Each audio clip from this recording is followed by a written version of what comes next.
नमस्ते। महाभारत हजारौं वर्ष पुरानो महाकाव्य, तर के सोच्नु भएको छ यसका कथाहरू आजको हाम्रो जिन्दगीमा पनि कति सान्दर्भिक छन्? आज हामी यही महाकाव्यभित्र लुकेका 9 जीवन सूत्रहरूको पर्दा उठाउनेछौं। यस्ता सूत्रहरू जसले अहिलेको यो दौडधुपको जिन्दगीमा पनि सही बाटो देखाउन सक्छन्। अब सुरुमै एउटा कुरा सोध्न मन लाग्यो। के महाभारत पढ्नु भएको छ? किनभने यो केवल एउटा किताब मात्रै होइन। यो त मानिसहरूका भावना, उनीहरूको द्वन्द्व र सही गलत बीचको लडाईँको एउटा विशाल संसार हो, जसले हामीलाई पुस्ताँदैदेखि केही न केही सिकाइरहेको छ। तर यदि पढ्नु भएको छैन भने पनि चिन्ता लिनु पर्दैन, किनकि यसको ज्ञान कुनै एउटा ग्रन्थमा मात्र सीमित छैन। यसभित्रका पाठहरूले हाम्रो आधुनिक जीवनका चुनौतीहरूमा पनि मार्गदर्शन गर्छन् र आज हामी यसका केही मुख्य सारहरूलाई एकदमै सरल तरिकाले टुक्रा पारेर बुझ्ने प्रयास गर्नेछौँ। ल सुरु गरौँ पहिलो खण्डबाट, अनियन्त्रित शक्तिको विष। महाभारतले के भन्छ भने हाम्रो सबैभन्दा ठूलो दुश्मन बाहिर कतै होइन, त्यो त हाम्रै मनभित्र हुन्छ। जब हाम्रो रिस, घमण्ड र मोह अनियन्त्रित हुन्छ तब त्यसले विषको काम गर्छ। अब यो कुराको सबैभन्दा ठूलो उदाहरण को होला त? पक्कै पनि दुर्योधन। उनको कथाले हामीलाई एकदमै प्रष्टसँग देखाउँछ, जब पावर हातमा आउँछ तर त्यसलाई चलाउने बुद्धि हुँदैन, त्यसमाथि सल्लाह दिने मान्छे पनि खराब पर्छन् भने अन्त्यमा के हुन्छ? विनाश। अब कुरा गरौँ अश्वत्थामाको। उनीसँग ज्ञानको कमी थिएन, तर विवेक त्यो चाहिँ थिएन। उनको कथाले मनै छुन्छ। जब मान्छेलाई मलाई सबथोक आउँछ भन्ने घमण्डले छुन्छ, तब उसले आफ्नो ज्ञानलाई राम्रो काममा होइन, विनाशमा लगाउँछ। ज्ञान आफैमा शक्ति हो, तर विवेक बिना त्यो केवल एक खतरनाक हतियार बन्न पुग्छ। अनि शकुनी, उनको नाम लिने बित्तिकै षड्यन्त्र याद आउँछ, होइन त? उनको कथाले सिकाउने पाठ त एकदमै सिधा छ। छलकपट गरेर जालझेल रचेर केही समय त जितिएला, तर झुटको घर कहिलेसम्म टिक्छ र? एक न एक दिन त भत्किन्छ नै। अब कौरवहरूको कुरा गरौँ समग्रमा। यो कथाले प्यारेन्टिङको बारेमा पनि गजबको पाठ सिकाउँछ। बच्चाको हरेक नचाहिँदो जिद्दी पूरा गर्दै गयो भने के हुन्छ? समयमै यो गलत हो भनेन भने के हुन्छ? एक दिन त्यही जिद्दी यति ठूलो बन्छ कि आमा बुवा हेरेको हेरे हुन्छन्, केही गर्न सक्दैनन्। ल अब अलिकति गहिरो विषयमा जाउँ। गलत निष्ठाको त्रासदी। महाभारतको सायद सबैभन्दा दुःख लाग्दो पाटो यही हो। यहाँ हामी त्यस्ता पात्रहरूको कुरा गर्छौं जो मान्छे त असल थिए, तर उनीहरूको वफादारी गलत मान्छेप्रति भयो र त्यही कारणले उनीहरू आफै विनाशको हिस्सा बने। अनि यो कुरामा कर्णको नाम नलिए हुँदैन। वाह, कस्तो पात्र! वीर, दानी, शक्तिशाली के थिएन उनीसँग, तर एउटै गल्ती, उनको लोयल्टी गलत ठाउँमा थियो।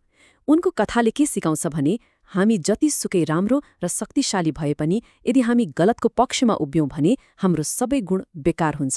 त्यसैले सही र गलत छुट्याउन सक्नु नै सबैभन्दा ठूलो शक्ति रहेछ। अब पालो भीष्म पितामहको। आफ्नो वचनको लागि जानिदिने, तर कहिलेकाहीँ त्यही वचन नै बन्धन बनिदिन्छ। आँखै अगाडि अन्याय भइरहेको थियो, तर उनी वचनले बाँधिएका थिए। यसले के देखाउँछ भने हाम्रो कुनै पनि नियम वा प्रतिज्ञा यति कडा हुनुहुँदैन कि त्यसले हामीलाई अन्यायको खिलाफ बोल्नै नदियोस्। अनि राजा धृतराष्ट्र, उनको कथाले त लिडरशिपको बारेमा ठूलो पाठ सिकाउँछ। सोच्नुस् त, जब पावर एउटा यस्तो मान्छेको हातमा पर्छ जो मोहमा अन्धो छ, तब के हुन्छ? विनाश नै त हो। छोराको मायामा उनी यति डुबे कि सही के हो गलत के हो देख्नै सकेनन्, र त्यसको नतिजा पुरै वंशको सर्वनाश। ल अहिलेसम्म हामीले विनाशका कारणहरूबारे कुरा गर्यौं, तर महाभारत अध्यारो कथा मात्र होइन, यसले उज्यालो पनि देखाउँछ। यसले जित्ने तरिका पनि सिकाउँछ। त्यसो भए अब लागौ हाम्रो अन्तिम खण्डतिर, विजयको मार्गचित्र। अब जित्नेहरूको कुरा गर्दा अर्जुनको नाम सबैभन्दा पहिले आउँछ। उनीसँग स्किल थियो, ज्ञान थियो, तर के त्यतिले मात्र पुग्थ्यो त? पुग्दैनथ्यो। जब उनको ज्ञानमा श्रीकृष्णको विवेक मिसियो, तब मात्र जित सम्भव भयो। मतलब ट्यालेन्ट हुनु एउटा कुरा हो, तर त्यो ट्यालेन्टलाई कहाँ र कसरी प्रयोग गर्ने भन्ने बुद्धि हुनु अझ ठूलो कुरा हो। अब अगाडि बढ्नुभन्दा पहिला एउटा शब्दलाई राम्रोसँग बुझौं, धर्म। धेरैले धर्मलाई पूजापाठसँग मात्र जोड्छन्, तर महाभारतमा यसको अर्थ धेरै फराकिलो छ। धर्म भनेको सही काम गर्नु हो, आफ्नो जिम्मेवारी पूरा गर्नु हो। यो एउटा यस्तो नियम हो जसले सबै कुरालाई सन्तुलनमा राख्छ। अनि धर्मको कुरा गर्दा युधिष्ठिरलाई कसरी भुल्न सकिन्छ र? उनको जीवनमा कति दुःख आयो, कति समस्या आयो, तर उनले धर्मको बाटो कहिल्यै छोडेनन्। र उनको कथाले के प्रमाणित गर्छ? जतिसुकै गाह्रो किन नहोस्, यदि हामी सही बाटोमा छौं भने अन्तमा जित सत्यकै हुन्छ। धर्मले नै हाम्रो रक्षा गर्छ।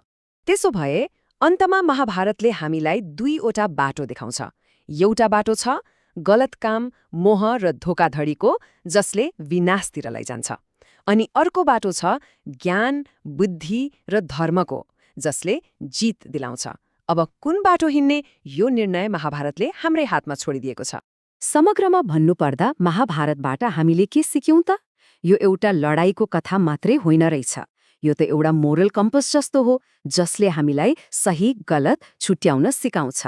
यसले सिकाउँछ पावरलाई कसरी सही ठाउँमा प्रयोग गर्ने, आफ्नो वफादारी कसलाई दिने, र सबैभन्दा ठूलो कुरा बुद्धिको प्रयोग कसरी गर्ने। र अब जाँदा जाँदै एउटा प्रश्न मनमा उठ्छ। आजको यो भागदौडको जिन्दगीमा जहाँ हरेक मोडमा नयाँ चुनौतीहरू छन्, महाभारतका यी हजारौं वर्ष पुराना कुराहरूमध्ये हाम्रो लागि सबैभन्दा बढी सान्दर्भिक कुन होला? यो प्रश्नको उत्तर सायद हामी सबैले आफ्नो मनभित्रै खोज्नुपर्छ।